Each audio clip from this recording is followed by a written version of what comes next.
Was not expecting that. Okay. I'm sure there's an explanation. Hello, everybody. Welcome back to another anime reaction here on the Genreverse YouTube channel. It is AVR2, and we are here with our Dr. Stone Season 4, Episode 13 reaction. I am Kyle, my wife Christine, our husband O'Brien. If you're watching us on the Genreverse YouTube channel, thank you very much for that. Please do take a quick second, hit the subscribe button. Lots of content on there, reactions, reviews, podcasts covering anything and everything you can imagine in geek, pop, culture, entertainment. I'm going to toot my own horn. You know who's been in the news recently a lot? Microsoft and Microsoft Gaming. Specifically, if you head over to our playlist page, you can scroll down just a little bit. You'll see a playlist where on an old podcast I used to do called The Daily Cup of Genre, I talked a lot about this years ago and say a lot of things that, oh my goodness, are coming true now. So just, you know, we have a lot to offer is what I'm saying. We also put stuff up on the Patreon if you are watching us there. Thank you so much for being a member. It does mean a lot. There are 8 summer seasonal shows we will be reacting to in total, including things like New Panty and Stocking, Dr. Stone, of course, Season 4, Grand Blue Dreaming, Season 2, Call of the Night, couple of Cuckoos, Dress Up Darling, Kaiju number, like there's a lot. All of that goes up on Patreon. Not all of it goes up on YouTube yet. Panty and Stocking will probably never go on YouTube. No. But it was so good. So funny. So yeah, there's a few different tiers, different ways to join, support, get different levels of content. Go check it out. Join for free so you can keep tab. There's the word. Keep tab on what's being published, and you can subscribe whenever there's things on there that you like. LRMonline.com could be, should be, will be your number one spot for entertainment news, reviews, celebrity interviews, and red carpet events from the LRM YouTube channel. Brian's channel, Pulp Mythos, down below as well. Check that out. That was a lot. Yep. Oh, you did it. For those of you that don't know, Dr. Stone is a huge part of why this is here. There are no season 2 or 1 reactions. There are exhaustive reviews over on the, we did that back when it was on the LRM YouTube channel, I think, before we spun the Genreverse off of the LRM stuff. Still part of the family, just it's, you know, own branding and whatnot. I love it. There's a whole video on here about why it's so important to me. I'll hopefully put it in the description box down below. But man, how are we feeling going into it, Brian? Just like you said, another step towards the end, which is a little sad, but also nice because we get conclusion to this wonderful story. Yeah, I think that I have no clue what this first episode's going to be. Like, that was one thing going into today. I was like, where are we headed? So I'm excited about that. South America, right? Babe? Same. I don't want the show to end, but I don't want it to drag on longer than it needs to be. So it feels kind of like it's great. I'm excited to get back into it, but I also feel kind of stuck because I do love this show. Yeah. So yeah, it can't be Gilligan's Island. They eventually have to wake everyone up. Have to get everyone off the island. Yep. All right, guys. Well, I've talked enough. No. Let's get into it. Oh, and by the way, yes, guys, we are continuing to watch in English whenever possible. But the subtitles. Ooh. Did we have a solution for this last time? Yeah, usually they used to have like an option for closed caption, but hey, we're going to roll with it. Please accept our apologies. I think we had that issue a couple times last time. With low resistance copper alloy. Capacitors charged. I should replace the accelerator with low resistance copper alloy. Wind speed about 2.8 knots. 41 degrees Fahrenheit. All conditions are optimal. You making a railgun? Commence the experiment. Yeah. Ooh, missed. Is young Xeno out somewhere in the U.S.? Seems I'm not getting enough precision from the aluminum. Next, I'll try custom projectiles to help offset the center of mass. Lower your firing angle by 1.27 degrees. It's not your gun's Yep. fault you missed your Okay. target. That's a lot of candy. It's a matter of skill, not equipment. So you believe you Uh, No question. I don't know which one was worse for him, all the sugar or all the tobacco. Well, I The mean, tobacco. tobacco, I don't know. It doesn't make your foot fall off, so I No, guess but it gives you the depends. lung cancer, so. Yeah. You calculated the trajectory with pure intuition. This is no ordinary I mean, not just intuition, but this thing. Was it you? math. Which thing are you referring to? The particle accelerator or ring launcher? The one you just demonstrated is called a railgun. It utilizes the Lorentz force to fire projectiles with magnetism rather than gunpowder. When he said railgun, I heard the theme song in my brain. Are you trying to start a revolution or something? An exciting proposition, to be honest. But for now, I simply wish to experiment and assess the rules and principles that govern all things. Science exists to reveal the inner workings of the world and pave the way for new discoveries. Aerospace engineering resulted in a space probe that captured the awe-inspiring scenery of Mars, 75,280,000 kilometers away. Meanwhile, And you are ultimate American. units Use accelerate with miles. I'm precision joking. and Science. small It's in metric. 1 billionth of a meter. The joy of science stems from the infinite possibilities. There's always more to discover. That's why science is inarguably elegant. You're one strange kid.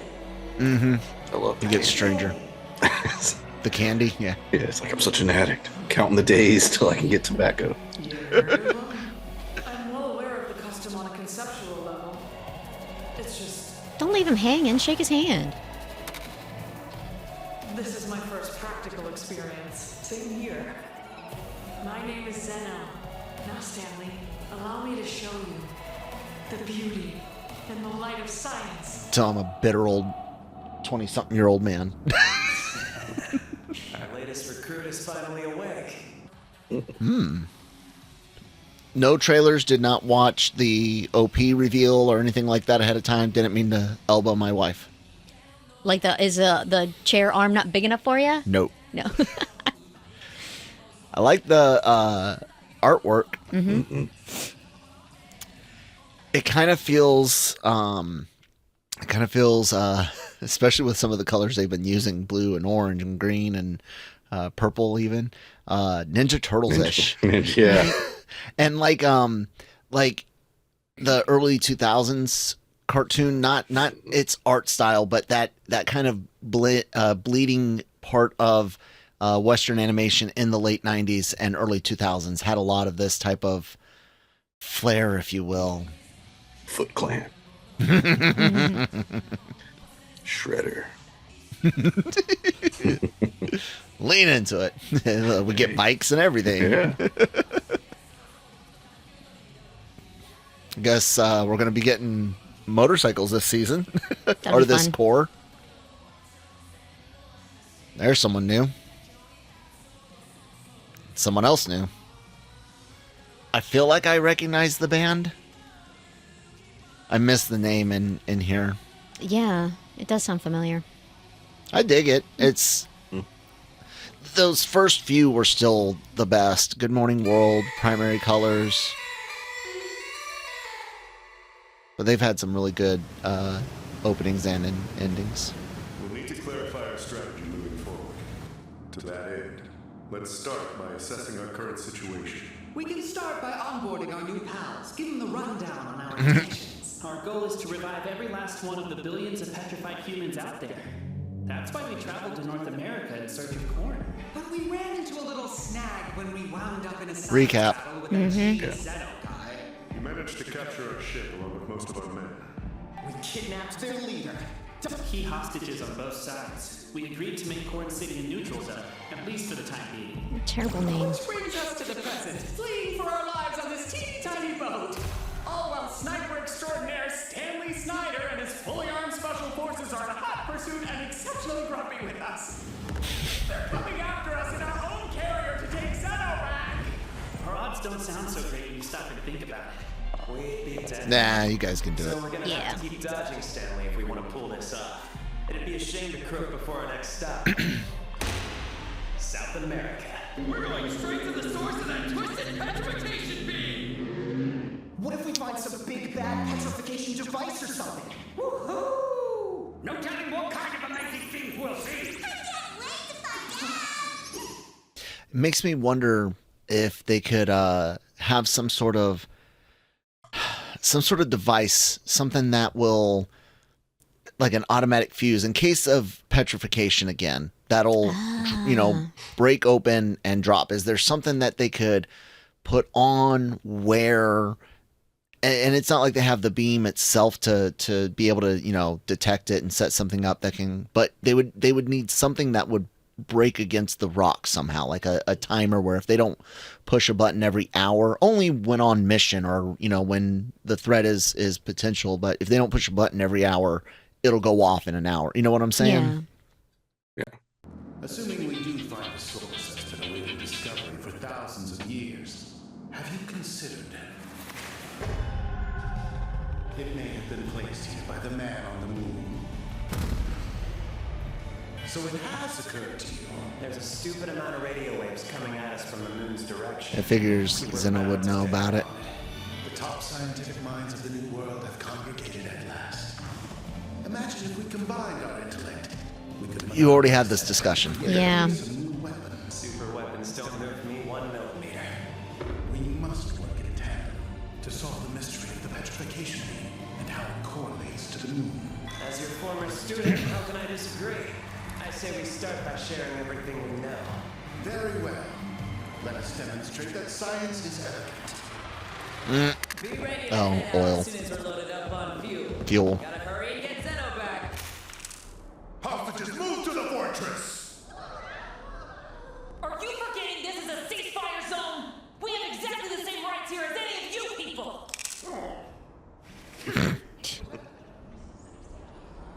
I don't see Ginro anywhere.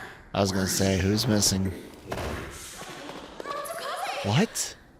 Master Ginro is hiding. We must save him. Stop lazing around and get moving. There's no way he can walk like this. It's true. Keep this up, and he'll surely die. I threw the guy who's bleeding out in the med bay. If he dies, we'll let the ocean happen. If not, he'll be our hostage when we find the science brass. He's also an asset. Matsukaze, it's up to you. Is Ginro on there too somewhere? In a barrel. Oh. Where'd everyone go? Master Ginro.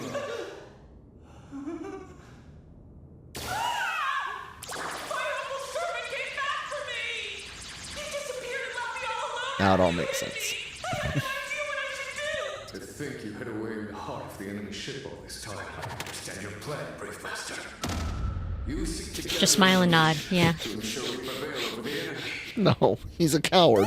Something like that. See? Smile and nod. He's a exactly. He's a coward who just happens to, like, maybe once a season come in clutch. Like He's very lucky. Typically, yeah. Should have guessed you'd figure out my heroic plan. Here's the thing, though. I'm not sure this is the best use of my skills. No, it's not. I should probably get to safety. I shall go to you. It's the least I can do. Matsukaze! Oh, you're in bad shape! Please don't die on me! Oh, what am I supposed to do now? Anchors away on the Dr. Xeno Search and Rescue Tour! Na na na na na na na na na na na na. You feel I know, right? Yeah. I can't look at her and not see Amazon Women in the Mood from Futurama. Like, Yeah. she's just. Time for a little torture. Do what you will to me. Mere suffering will entice me to betray my master's allies. I would rather die than reveal their destination to an enemy. Remain hidden, Master Ginro. No matter what happens to me, you must stand down. I'm just doing the right Dude, he's thing not here, going you know? to. I mean, it's his job to guard and my job to be guarded. Hiding power is what any smart person would do. My mission is to stay safe, no matter how terrifyingly painful this ends Well, up you being had a for lollipop. Mm-hmm. Oh my goodness. Wow. Oh, you coward.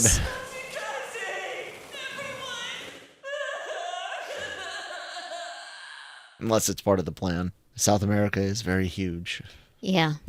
I don't know who's listening to this. It could be hundreds, maybe even thousands of years from now. Anyway, my name's Ishigami Byakuya. I'm an astronaut. Those in space at the time evaded the petrification beam. A small crew of astronauts, comprised of the Russians, Connie, Lillian, and him, Byakuya. He was a walking paradox who deftly wielded two incompatible forces, emotion and reason. Suffice it to say, we never quite saw eye to eye. But sending information to the future through records and storytelling. That's pretty cool, right? Yeah. No less from him. Figure it out, you two. We've solved the mystery from up here in space. The origin of the petrification beam is South America. It's up to you scientists now. It's your future. We're gonna throw all our gray matter at crunching this precious information. Nothing can stop us. We will uncover the whole truth. Yeah. Measured step at a time. We'll combine efforts to pinpoint the exact longitude and latitude and discover the origin of the mystery beam that petrified all of humanity thousands of years ago. Now, if only you could, say, hey, Stanley, everything's going to be chill.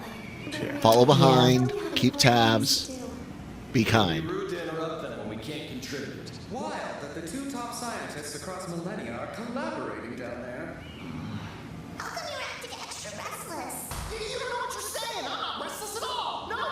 That's not very convincing. I'll carry the tea and snacks down for you. He wants to know. Yeah. Listen in while those two talk seconds. I know what they're up to.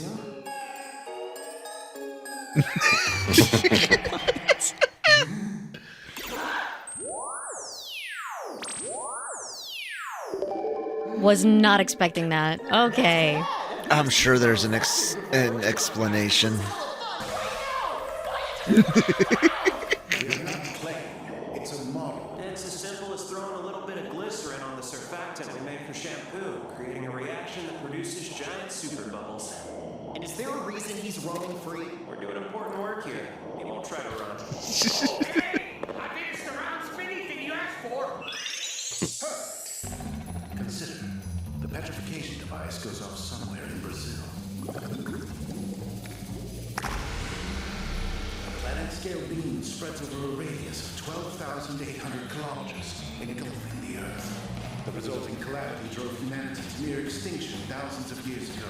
Don't tell me you needed a playset to explain that.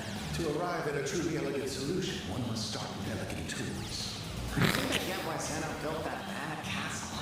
All Senku seems to care about is function and practicality, but it seems like you're a lot more into how stuff looks, aren't you, Xeno? Yeah, so yeah, I'm pretty sure what I'm seeing here doesn't add up.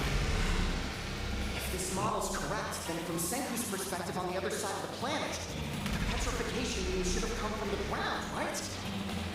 Except that's not how it happens. It came from beyond Yeah. the horizon, like an enormous tidal wave. Yeah. That discrepancy's a hint, and we're gonna follow it wherever it leads. Okay, so we've just got to figure out why the light came from the side instead of from below, like we would have thought. This is gut talk, but what if the beam takes longer to pass through the ground for some science reason? Maybe it's cramped underground, and then that slows it down just enough, you know? Well now, a most fascinating hypothesis. Yet gut instincts are of no consequence to a true scientist. All that matters to us is demonstrating that a phenomenon is objectively reproducible. I mean, but come on now. There's a lot of science that comes from gut instincts and gut feelings and Yeah. hunches, and then yes, you need to make it a model and an experiment and be able to reproduce results, replicate the experiment easily. Like all of that does have to happen. He's not wrong, but there are things where you're just like, you know what? I don't know why, but today we're going to use this lithium instead of this nickel, or, I'm just throwing out elements. And then all of a sudden, there it is. And it was just like, maybe I've thrown everything else at it. Why not just change up one thing, Yeah. So we objectively reproduce? Picture this for me. One of your crewmates is rather adamant that they can see ghosts. Do you believe a man of science would be interested in a claim like that? Well, no, because ghosts don't exist. 0 points. Scientists with 10 billion% study the hell out of it.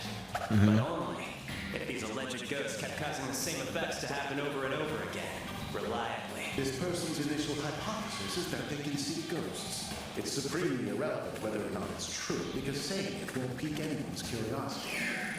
Unless there's some effect that anyone can reproduce. Something like a slight drop in temperature whenever the so-called ghosts are present. That temperature difference could generate a crap ton of electricity paired with a Stirling engine.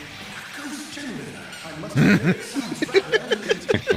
Such a discovery could perhaps even solve humanity's energy crisis. Not more to science than Spirit energy. Wasn't there some science fiction thing that actually was doing that? I mean, in a way, Final Fantasy VII, the live stream itself is, but it wasn't ghost thermo ecto energy. We're ridiculously off topic. Says the guy who turned the ghosts into a generator. we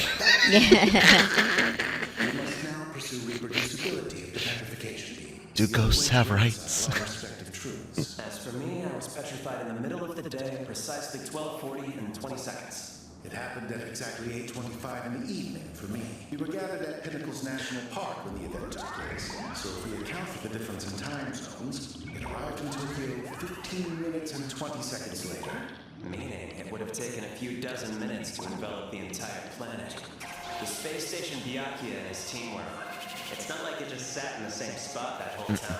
Nope. While it was up there, it flew around and around the Earth. And What is it, every 90 minutes? It would have easily completed half of the loop. Something like that.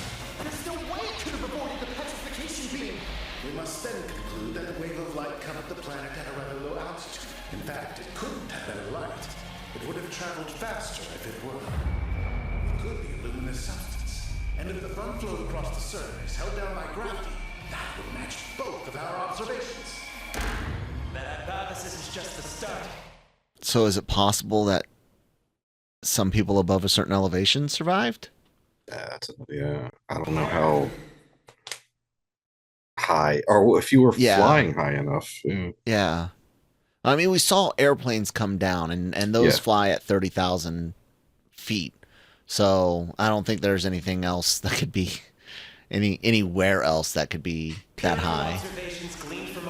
There was a Blue Origin trip going up. Right? To calculate the angle from which the light came, we'll have to account for the hypothesis is just the start, paired with empirical observations gleaned from our vantage points. Our next mission is to calculate the angle from which the light came. We'll have to account for the temperature and weather at the time. It's like dirty talk for them, man. They're salivating. Oh, complicated math and angles. Yes. This is indeed quite elegant. I have no doubt that this line of reasoning will lead us to new discoveries. The joy of science stems from the infinite possibilities. There's always more to discover. Unless you wipe everyone out. Crow sure is taking his sweet time, isn't he? Xeno, talking to you. And never get back.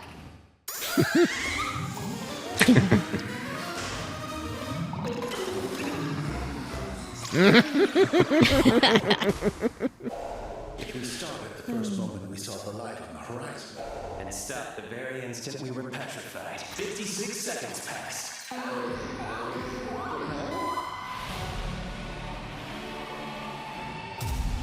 petrification beam. It stays the same. I mean, it doesn't change speed as it's growing. Well done, Crow. That discovery is a stupidly useful and reproducible tool in our arsenal. Constant speed. Now tell me, how high into the air did the petrification beam rise above the surface? Assuming the atmosphere's refractive index is 1.06, the horizon would have shown 500 kilometers. Jeez. Traveled that distance in 56 seconds, then the beam's speed was... Your location was petrified 15 minutes and 20 seconds ahead of mine. Like, I know all of this is possible. Like, this amount of, like, triangulation and backtracking. I used some of this much more simplified in map reading and land navigation in the Army, you know, whether you're using like resection or there's a few different, you know, ways to figure out where you're at, but on this scale and this level is just insanity. Yeah. And it's all, as far as I know, relatively possible to do.